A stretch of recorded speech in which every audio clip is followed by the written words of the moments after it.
Warga perumahan Gria Melati, Kelurahan Bubulak, Kota Bogor, Jawa Barat yang terkonfirmasi positif COVID-19 terus bertambah. Saat ini warga yang terpapar sudah mencapai 90 orang.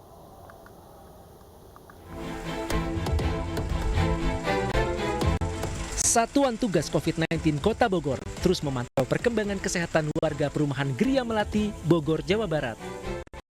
Sejak menjadi klaster COVID, warga yang terpapar COVID-19 terus bertambah. Bila kemarin dilaporkan sebanyak 85 orang, kini bertambah menjadi 90 orang. Penambahan ini menjadi kasus pertama sebagai kasus COVID-19 terbanyak yang menulari warganya.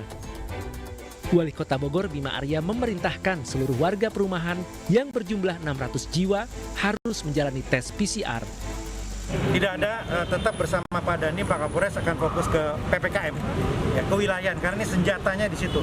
Presiden bilang kita belajar dari India. Jadi Presiden sampaikan cerita beliau dialog dengan Perdana Menteri India tentang kunci sukses India di fase awal melakukan micro lockdown. Jadi PPKM Indonesia adalah belajar dari India. Nah sekarang ketika India lengah, Indonesia jangan sampai lengah. Jadi kuncinya micro lockdown atau yang kita laksanakan sekarang PPKM mikro.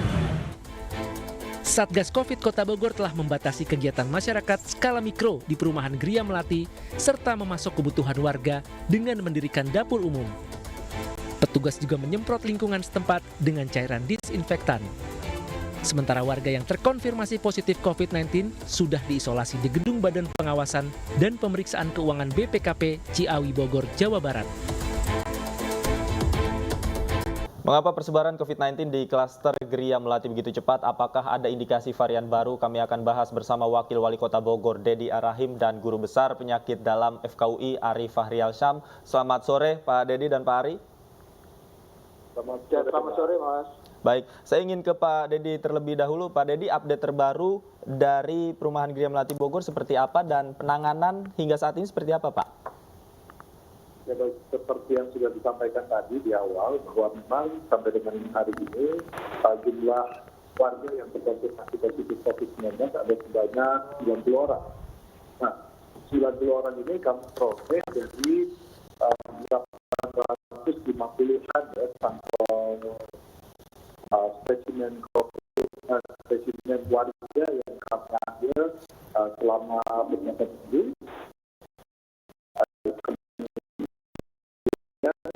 Tadi bermula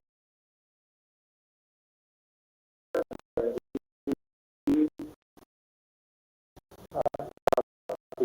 warga yang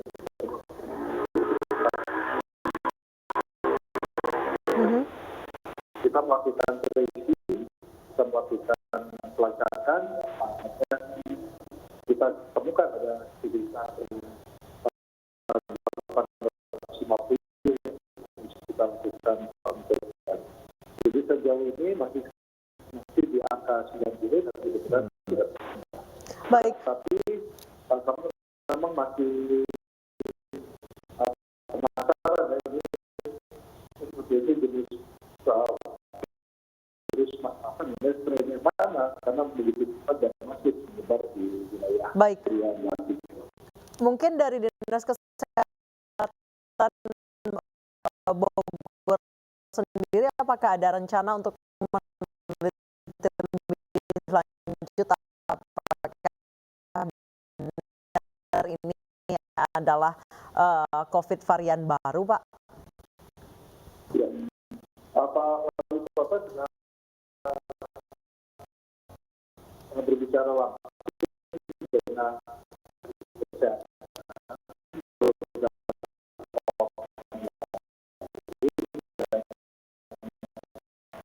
dari kesehatan sudah mengambil genom sequencing test dengan sampel, dan kami sudah mengambil juga hasilnya apakah memang ada varian baru, karena begitu masif, cepat dan sangat ini ya, sangat apa namanya, banyak sekali yang kemudian terpapar gitu. Padahal ini kompleks, bukan kompleks yang sangat padat. Kompleks perubahan jadi artinya sebetulnya dari segi jarak, kemudian kondisi lapangan juga memadai. Apa sih Pak Dedi sebenarnya awal mula terjadinya penyebaran, apakah warga ini halal bihalal atau mungkin berbuka bersama atau sahur bersama awalnya? Kalau dari informasinya ada seorang warga dari kerja dari Makassar tanggal 4 Mei, kemudian tanggal 9 atau 12 itu mengalami demam ya, kemudian melakukan melakukan tes mandiri dan kemudian terlihat hasilnya ada yang positif COVID. Nah dari situ tentu dari keluarga dan juga dari yang lain-lain kita coba dan terisi. Nah ternyata keluarga tersebut memang pada awalnya itu dalam kondisi demam masih melakukan aktivitas bersama warga yang lain. Nah dari sinilah kemudian terlihat pada penyebaran yang aktif dan kemudian sekarang ada 90-an. Baik. Sekitar 650-an.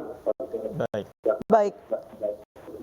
Baik, saya ke Pak Ari. Pak Ari, kalau misalnya dilihat dari mungkin kumpul-kumpul tanggal 9, kemudian tanggal 12 di PCR hasilnya positif, kemudian saat ini tanggal 29 sudah lebih dari 90 orang. Dalam waktu tidak sampai 1 bulan, kurang dari 1 bulan, sekitar 3 minggu, itu begitu cepat. Apakah ini bisa dibilang ini jenis varian baru yang lebih cepat menyebar, Pak? Iya, jadi dari informasi yang didapat tadi, kita bilang bahwa memang yang terjadi ini suatu peningkatan kasus secara eksponensial. Maka ketika ada suatu kasus yang meningkatnya secara eksponensial ini, pertama perlu kita identifikasi dulu apakah ada klaster di daerah tersebut. Ya, karena pertama misalnya begini, oke, misalnya apakah masyarakat tersebut mengadakan halal bihalal ya atau silaturahim yang memang mereka makan-makan kumpul misalnya. Kemudian juga yang sudah teridentifikasi misalnya sempat melakukan tarawih bersama misalnya seperti itu ya. Ini kan mungkin lebih dekatnya ke halal bihalal atau pertemuan tadi. Dan kemudian kita juga lihat bagaimana kebiasaan masyarakat tersebut, apakah memang mereka dalam tanda petik kurang saling mengingatkan untuk melaksanakan 3M misalnya. Nah, kalau ini memang hal-hal ini tidak teridentifikasi, maka memang betul yang dicurigai adalah apakah ada varian baru. Karena Pak Wakil Menteri Kesehatan beberapa waktu yang lalu pun juga sudah menyampaikan bahwa sudah terdeteksi ada varian baru yang beredar di Indonesia ini, dalam tanda petik walaupun itu belum seganas varian-varian yang ada yang saat ini memang sudah disebut sebagai varian of interest ya atau varian of concern dari WHO, seperti misalnya B117 dari Inggris atau juga yang dari klaster India atau klaster yang dari Afrika atau dari Brasil atau sekarang juga ada klaster dari Amerika misalnya seperti itu. Jadi ini betul tadi Pak Wakil sudah menyampaikan, sudah ada komunikasi dengan Pak Menteri Kesehatan, dan biasanya memang action yang dilakukan adalah bahwa akan dilakukan pemeriksaan yang kita bilang whole genome sequencing. Jadi masyarakat yang memang positif ya biasanya kita lihat CT-nya itu memang baiknya CT-nya yang rendah ya, artinya memang kita perhitungkan jumlah virusnya cukup tinggi untuk dilakukan pemeriksaan whole genome sequencing ini. Nah, ini saat ini memang beberapa center bisa mengerjakan, tapi memang fokus utama ini ada dilakukan oleh Litbangkes. Jadi nanti tentu akan dilihat di sini. Nah, bagaimana untuk yang ada sekarang? Ya, saya rasa betul tadi Pak Wali, saya rasa ini memang benar-benar harus dilakukan lockdown mikro kita bilang. Jadi benar-benar arus keluar masuk arus dari masyarakat di perumahan tersebut harus benar-benar dibatasi sama sekali ya. Dan tentu harus dilakukan isolasi mandiri untuk semua yang ada di situ dalam 2 minggu ke depan, dan harus diantisipasi untuk kasus-kasus baru tersebut. Tadi oke lah dilakukan PCR, ya. Kalau memang sanggup dilakukan semua warga dilakukan PCR itu tentu baik sekali. Tapi di satu sisi yang terpenting adalah mencegah orang untuk tidak keluar dulu di daerah tersebut begitu loh. Ini kan yang harus terjadi nih. Awalnya kan kalau kita lihat lagi bagaimana terjadi di Wuhan, ialah ketika memang ditetapkan bahwa sumbernya itu Wuhan, itu setengah penduduk Wuhan itu udah keluar kemana-mana gitu, termasuk ke Indonesia. Itu kan yang tidak boleh terjadi gitu. Jadi kalau ini apapun nanti akhirnya assessment ini suatu varian baru, kita sudah melakukan isolasi pada warga daerah tersebut sehingga tidak menyebar ke tempat lain. Baik, saya ingin kembali ke Pak Dedi. Pak Dedi, apakah penerapan lockdown mikro ini sudah berjalan? Kemudian bagaimana dengan aktivitas warga sehari-harinya, support dari Kota Bogor seperti apa? Ya, sebetulnya di awal minggu kejadian pertama ya, kami sudah lakukan pengetatan termasuk juga penerapan PPKM Mikro. Artinya hampir semua warga tidak boleh keluar. Nah, konsekuensinya adalah pemerintah Kota Bogor harus menyiapkan seluruh keperluan warga, logistiknya. Kami siapkan dapur umum, kemudian juga kami siapkan paket-paket sembako. Tetapi di luar itu pun tentu yang harus diperhatikan adalah limbah dari keluarga yang memang terpapar karena jumlahnya sangat masif. Nah, lambat laun kami berpikir rasanya lebih efektif kalau kita evakuasi seluruhnya ke pusat isolasi COVID-19 Kota Bogor yang ada di BPKP Ciawi.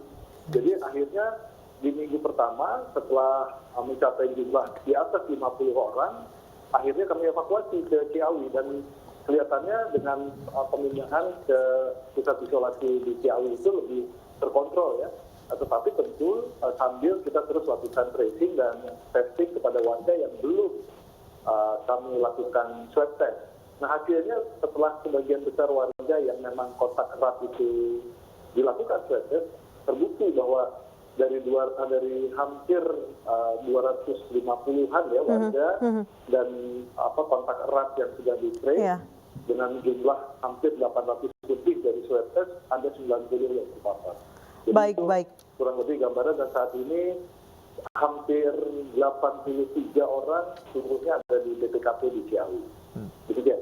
Baik, terima kasih Pak Dedi dan Pak Arief Fahrialsyam telah bergabung bersama kami di iNews Sore.